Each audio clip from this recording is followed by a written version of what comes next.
Taylor and Dave from Foo Fighters, I guess. You guys That's go what by we that? call it. That's a real name? Yeah. Oh, I thought that was just some pretend stuff. Well, anyway, yeah, and we're here for Acoustic for a Cure, and you're okay with that little kid up there? No, we're good with the. Wait till you see the kid he's acoustical. playing on.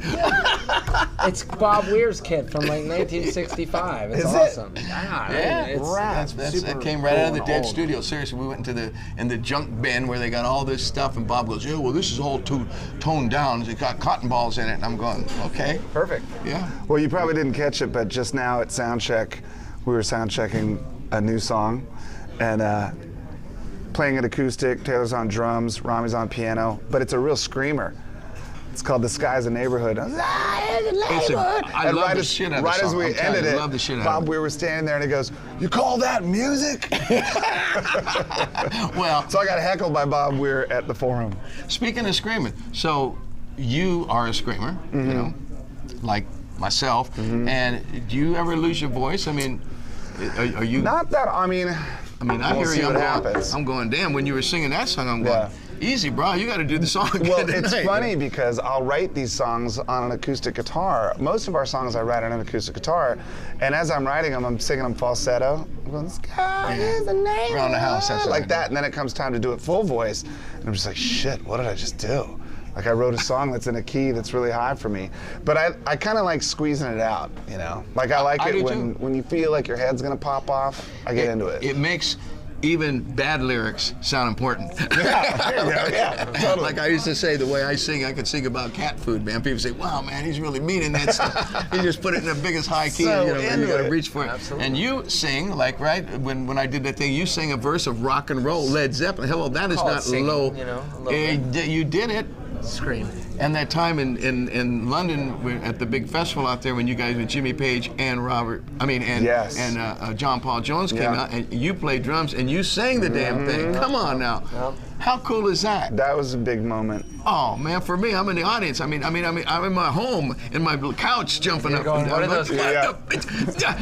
Those guys What were they doing? thinking? No, but that was very cool, Taylor. I had no idea that you sang like that. You know. Taylor I makes was- records on his own, Yeah, too. I make you know? records, but one of my heroes when I was a kid was Roger Taylor from Queen, and I always thought it was cool because he always sang a song on the record. He had the highest voice kind of in the band, and he just, you know, had a big drum set. I just said, he's cool, I want to be like him. So Yeah. and Done. He made records, he sang, he did all that. So. But what about Dave when he was, you know, Oh, when I- behind the oh, and I'm drums? telling you, the he first- wasn't your hero. I mean, you He guys- was, no, he was. I mean, you got to remember that was such a great time. That was one of the last few great times of rock and roll drumming, where it's really. I mean, there's still great stuff now, but like it was like in the top 10, and so you could hear Jimmy Chamberlain from Smashing Pumpkins, you could hear Matt Cameron from Soundgarden, you could hear Dave Grohl from Nirvana, like in the same top 5, like at one time. That's amazing. So there were so many good guys. He was It definitely was a one good of them. time for a drummer. Greatest for sure. drummer of all time.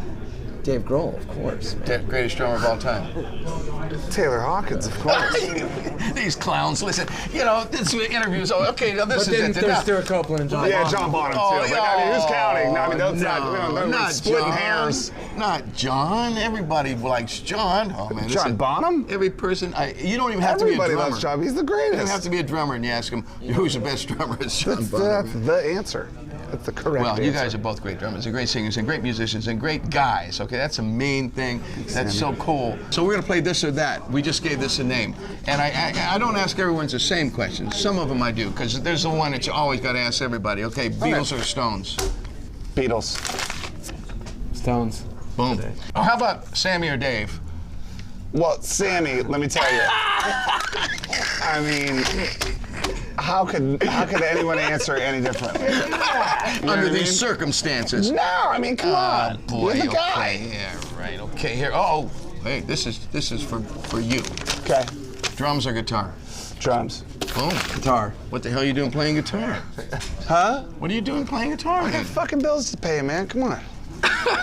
This one I know the answer, but analog or digital? I love the analog because Taylor But does digital too, makes right? makes life easier. It's like power tools. They make life Well, you know, easy. one of the great things about it, recording you like a analog. fucking I mean, hand look, saw? I have no problem recording either way. It doesn't matter. But I do like the restrictions that analog poses on any band. Like Keeps you honest. It does. You know, you And can't that's get like in there building and a dig it house out. with a hammer and a saw. Okay. Well, you know. Grunge or metal? Metal. I mean, I'm not entirely sure what grunge is because I feel like a lot of it is metal. You are grunge, my friend. You invented this shit. But that's just my face. Okay, now the serious one, the one's gonna break this whole thing up. Maybe even, I might even lose you tonight. I hope you guys got it on tape. You got their sound check on tape, right? Okay, just kidding. Foo Fighters or Nirvana? Nirvana. I wasn't there. I'm pleading the fifth on that one. I'm gonna plead the fifth. Legal. Thank you guys, man. Awesome, man. Thank you for That's coming awesome. up and doing this. Thank you. Making good sports, man, right here. Woo!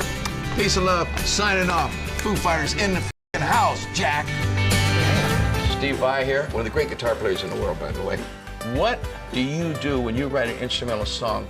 Are you thinking in your head, are you hearing a singer sing this, or are you just hearing music?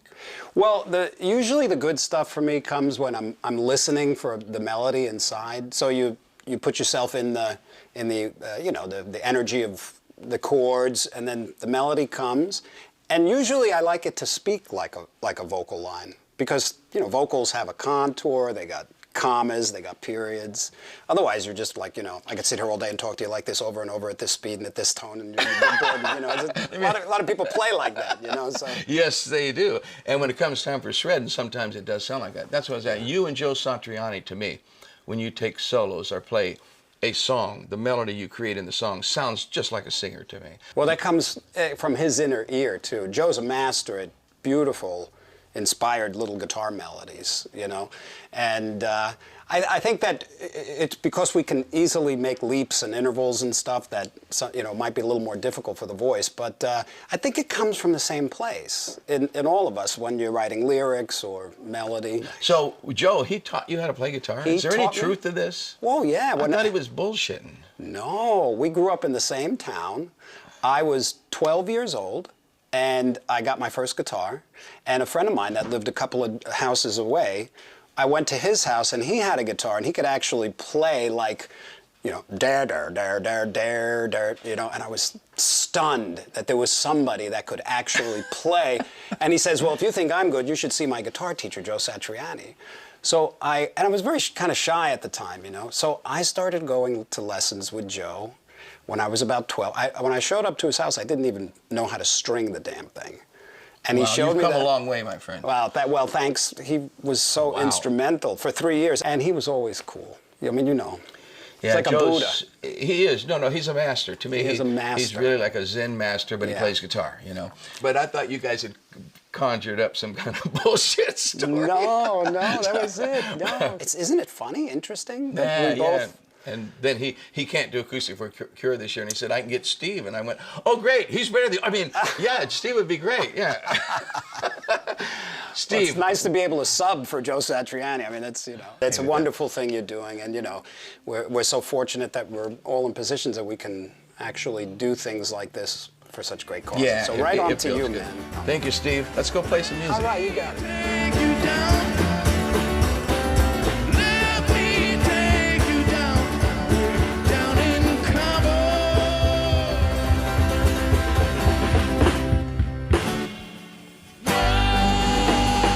Oh, the old blues in it, you know.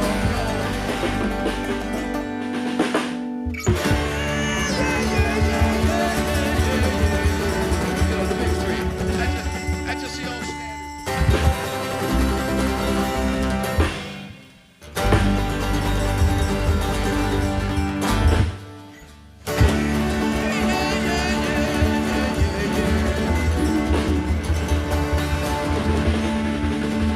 Thank you. Yeah. I haven't done this song about 5 years.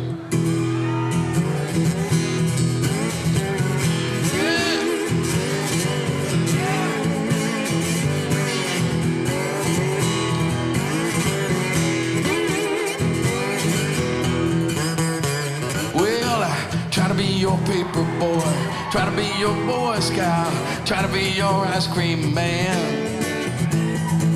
I could not be your soldier or even drive your bus. My skills ain't always that obvious, but I hope you understand. I do the best I can. I ain't no perfect man, but Sam I am. And I'm a bad talking fighter, silver bullet fighter. I'm a flip-flop slider, no guitar moonlighter. Prove it all night, your Holy Ghost rider. Pale a shade whiter, I'm your rock and roll driver, oh yeah. Oh yeah, that's what I am. Well, I try to be your all man, try to be your big boss, try to be your broker, but we took a loss. I'm just a hopeless case and I ain't no lawyer. I only got a few tricks I can show you. Well, I hope you understand. I do the best I can. I ain't no Superman, but Sam I am. And I'm a feel-good doctor, big bad talker, after midnight walker, sit on the big doctor, heaven's door knocker, Dave Watcher, red, white, and blue rock, oh yeah, oh yeah, that's all I am, oh baby, that's all I am.